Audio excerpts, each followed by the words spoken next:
It's Monday, August 28th, 2023, and I'm Dave Sobel. 3 things to know today. The Great Disconnect. Small business optimism rises, labor confidence declines. The tech sector's talent crisis, unfilled jobs, overworked staff, and missed opportunities. And the VDP program saves the U.S. federal government over $4 million a year. This is the business of tech. Alanea Partners is your sales readiness assessment company.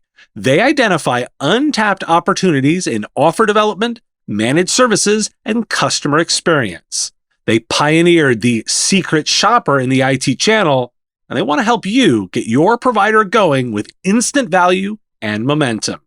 Contact them at alanea-partners.com. That's ALINEA-partners.com. And remember, profit is not something to add at the end, it's something to plan for in the beginning. Tell them Dave sent you. I rather like starting weeks with a big picture review. While there is a minor rise in optimism among small businesses, the NFIB Small Business Optimism Index remains below the 49-year average for the 19th consecutive month, increasing by 0.9 points to 91.9. Hiring is a prominent issue, with 42% of owners reporting job openings that were hard to fill, and 92% of those hiring or attempting to hire finding few or no qualified applicants. Despite investments in growth and infrastructure, nominal sales reported by a net negative 13% of all owners indicates underlying challenges in revenue generation. A recent C-suite poll by PwC suggests that organizations are feeling more confident about the economy as they prioritize technology investment, including generative AI.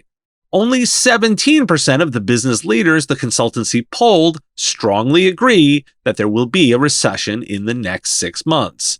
That compares with 35% of respondents expecting a recession in PwC's October 2022 pulse survey.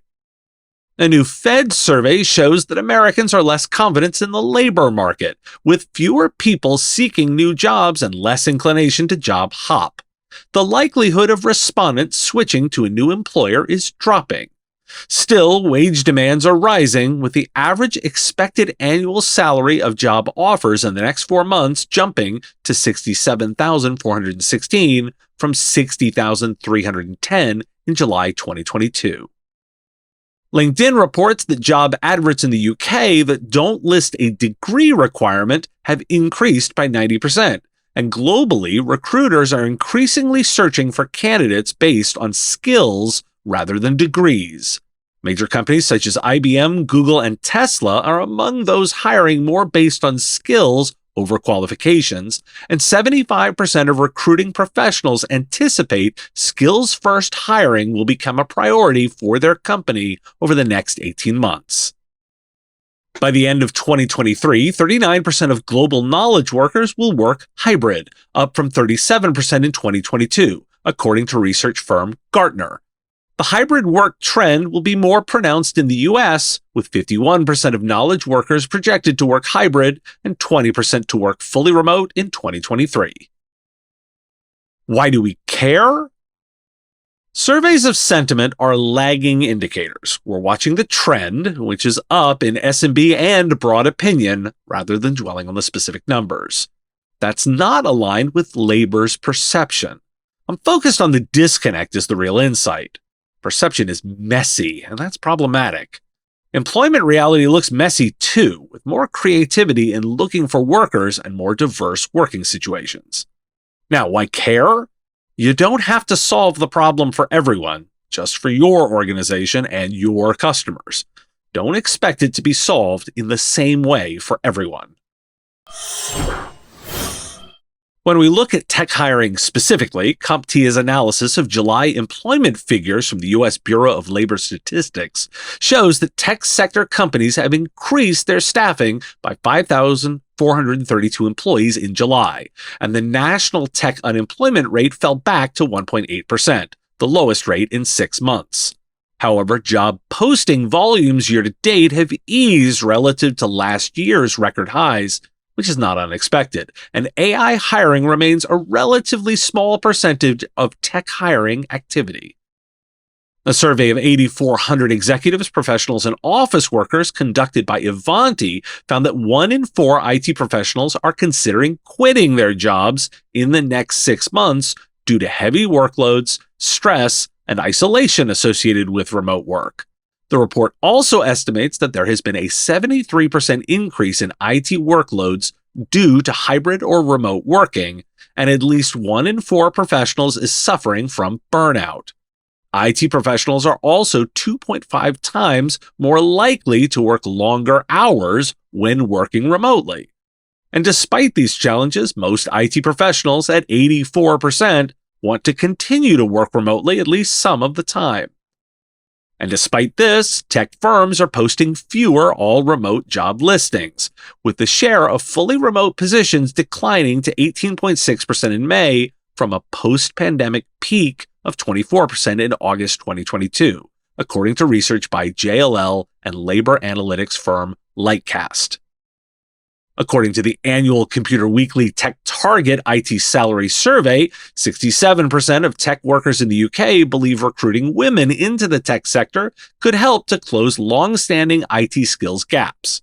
Still, only 40% said their company has a plan to improve the gender split in their IT teams. Why do we care? The tech labor market is still tighter than the general one and is still intensely high pressure. Meanwhile, employers are limiting their options in the net they cast for candidates and the way people work and who they go to find to work there. And in an environment where talent is limited, and that talent wants both remote flexibility and diversity, organizations are investing in neither. So we care because those who do make this effort are rarer and positioned to be more successful. Sometimes the opportunity is just that obvious.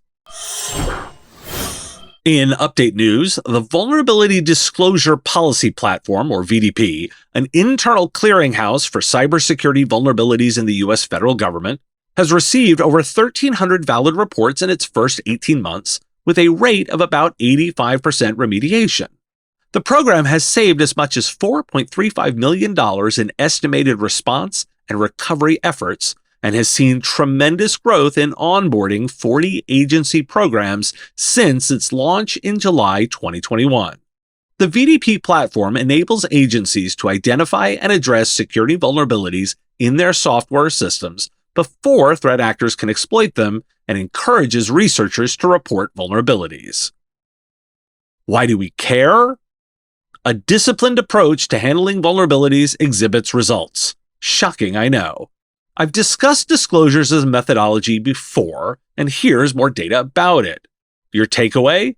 Push your vendors to engage in the practice. Look for their programs and choose who you do business with where this is a criteria. Eureka Process is now a Gazinta company. Eureka Process, the consulting team focused on you streamlining your MSP, is now part of Gazinta, the SaaS company focused on empathy and getting shit done quickly and correctly. What does that mean? First, Gazinta Mobius customers will get even better customer support for their products. The Eureka team will be looking at ways to deliver better customer support and give their thoughts on how to make the products better. It also means that you can come to Gazinta for more of your consulting needs when you want to own a business, not be owned by your business. Process Consulting will give you the freedom you need. Visit gazinta.com/Eureka to learn more. Thanks for listening. Today, National Bow Tie Day, so a nod out to Seth Robinson from CompTIA, who I know always sports that look. We'll talk to you again tomorrow. The Business of Tech is written and produced by me, Dave Sobel, under ethics guidelines posted at businessof.tech. Like the content? Support the show at patreon.com/MSP Radio or buy our Why Do We Care merch at businessof.tech. If you want to reach our listeners, visit mspradio.com/engage. Part of the MSP Radio Network.